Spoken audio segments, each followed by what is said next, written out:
গ্রামের নকশি খেতা, নকশি পিঠা এগুলো প্রায় হারিয়ে যাচ্ছে। আজকে শ্বশুর বাড়িতে বেড়াতে আসলাম, কয়েকদিন হলো, আজকে তৃতীয় দিন। অনেক মানুষ দেখছি বসলো, মহিলারা। তো আমার শালার বউকে দিয়ে ভিডিওটা করালাম। সুন্দর ভিডিও করে নকশি পিঠা তৈরি করছে, সুন্দর সুন্দর ডিজাইনের। আসলে ডিজাইনগুলো তাদেরই করা, হ্যাঁ। এইগুলো আসলে জন্মগত শিক্ষা, পারিবারিক শিক্ষা, এরকম আর কি। সেটা এই স্কুল কলেজ থেকে শেখা না। খুব সুন্দর ডিজাইন আপনারা দেখছেন, খুব সুন্দর ডিজাইনে তারা পিঠাগুলো বানাচ্ছে। ময়মনসিংহ অঞ্চলে, কিশোরগঞ্জ জেলার বিভিন্ন গ্রামে এখনও, কিশোরগঞ্জ, নেত্রকোনা, হ্যাঁ, বিভিন্ন জায়গায় এখনও নকশি পিঠা চলা আছে।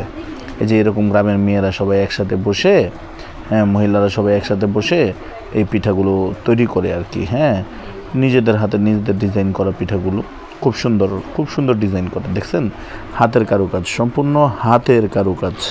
এই হাতের কারুকাজ কি সুন্দর, আলহামদুলিল্লাহ। পিঠাগুলো অবশ্যই গুড়ের শিরা দিয়ে বা চিনি শিরা দিয়ে খেতে মজাই লাগে। বড় শালার বউ মিম, ছোট শালার বউ মানে মেজো শালার বউ জাকিয়া, দুইজনেই ছিল। তো জাকিয়া অসুস্থ থাকার কারণে মিমি ভিডিওগুলো করেছে নিজের হাতে।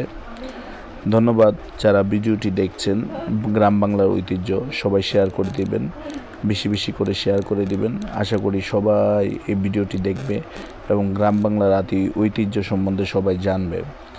দেখেন কত সুন্দর সুন্দর ডিজাইনের পিঠা তারা করেছে, অনেক সুন্দর সুন্দর ডিজাইনের পিঠাগুলো তাদের হাত ধারা এই সামান্য সুই বা এইসব জিনিস দিয়েই, হ্যাঁ, পরিত্যক্ত জিনিস দিয়েই তৈরি করেছে। একেবারে সিম্পল বিষয়। ধন্যবাদ সবাইকে। আসসালামু আলাইকুম।